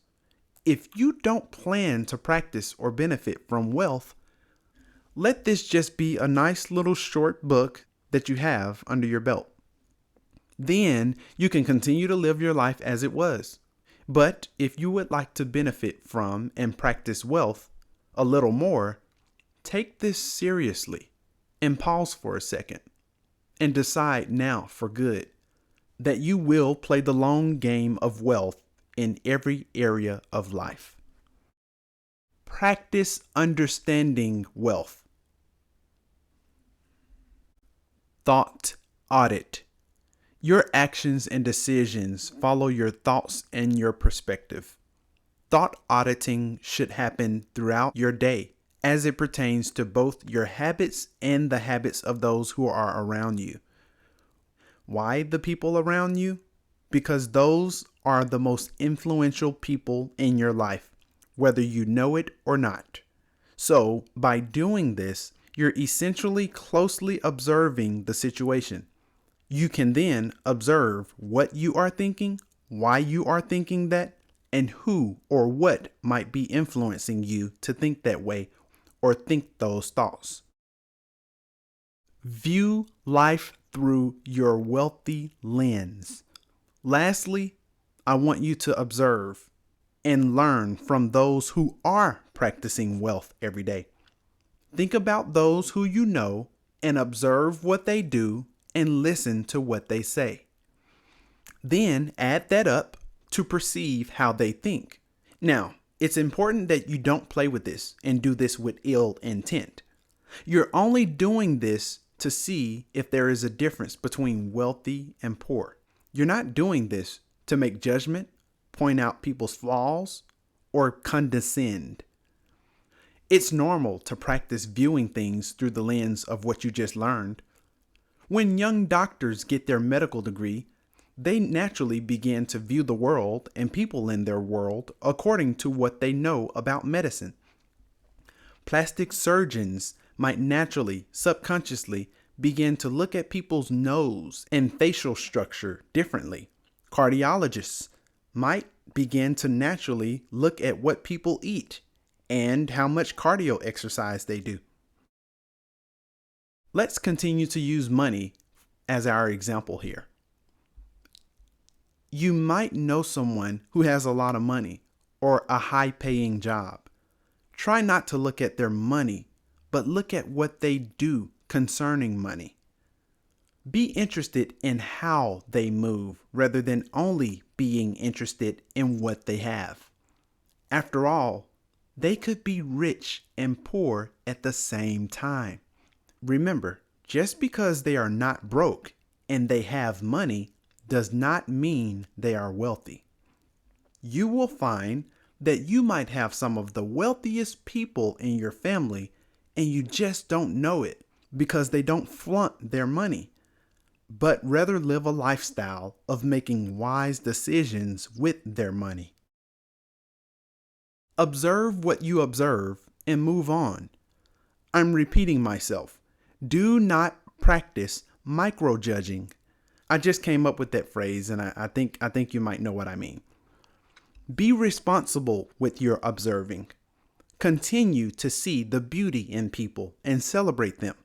However, take what you have learned and help someone when the time is right. I'm not going to create another action step, but rather I'm going to leave this next point under the existing action step. While viewing life throughout your wealthy lens, I want you to address the elephant in the room. In what room?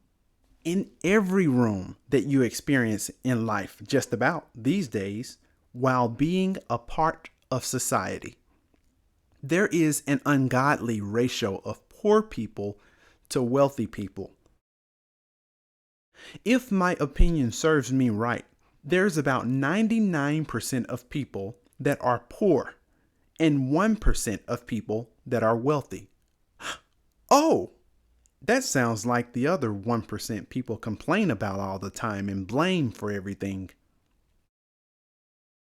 With your specialized knowledge now, number 1, notice that poor people and wealthy people exist, whether they have lots of money or not.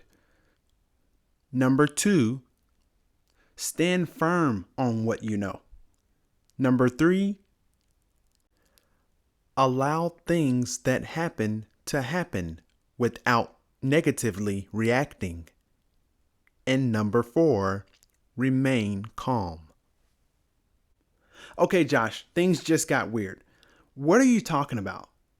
Well, just like I stayed calm when someone cracked jokes on me, if you don't give in to it, it won't work. Being poor only works if you buy into it with your mind. If you are a stress eater, take some time to notice that you are a stress eater. Stand firm on what healthier eating does.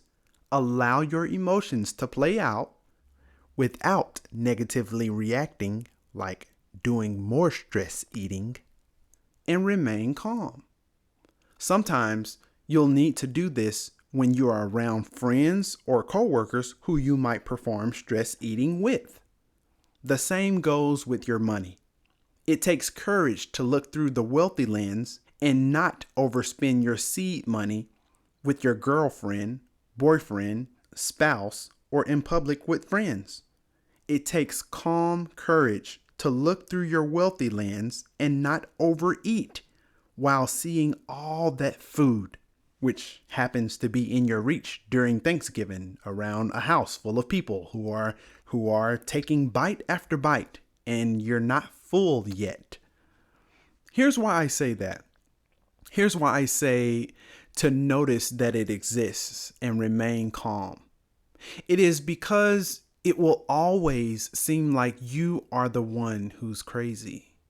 You are overthinking it if you're keeping yourself from overeating. It's just one time of the year. You're the one who's crazy, right? You love your spouse. Why wouldn't you spend actively earned income on your spouse? In excess. That's part of the reason you make money, right? You're the one who's crazy, right? That's why it's important to stick to a specific set of values and embrace the fact that you're weird and crazy. Stay calm while being crazy. Crazy equals the person who has divorced themselves from society in order to focus on the set of values they have adopted and are consistently adapting to. So, since we've established that you're crazy, according to society, what's the big deal in trying to be accepted or play the default game? That has to be the stupidest thing you could ever tell yourself, now that you know better. I trust that you won't do that.